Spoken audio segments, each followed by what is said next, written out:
Our second problem, we're going to go ahead and rewrite this with our leading terms. Again, that's a key factor you need to remember here.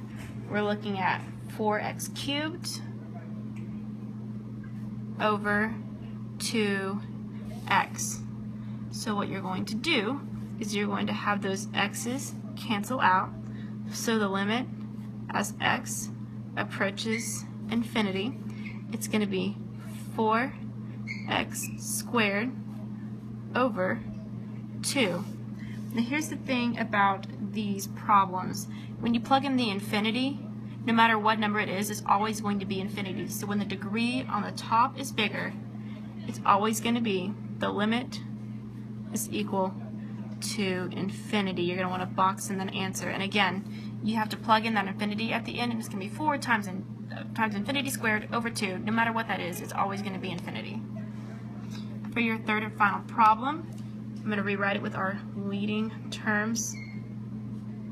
Limit as x approaches infinity is 7x over 2x squared. So you're going to want to cancel these x's out, and you're going to be left with the limit as x approaches infinity is 7 over 2x. Now here's the tricky thing about these problems.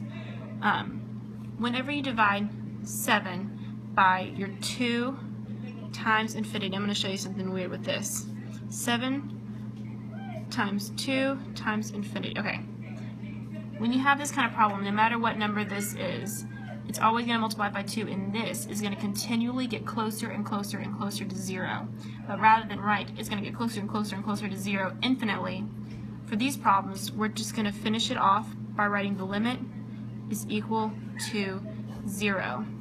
To recap this in a really short key, we're going to write your top is bigger. And we have to look at this problem, and it's always going to get to infinity. That's always going to be that problem. When they are the same, you have to look at your leading terms. And that is going to give you what your limit is going to be. And when the bottom is bigger, it's going to get infinitely close to 0, so we're just going to go ahead and write it as the limit is equal to 0. As long as you box in these answers and show the work that I've shown here, you are done with those problems.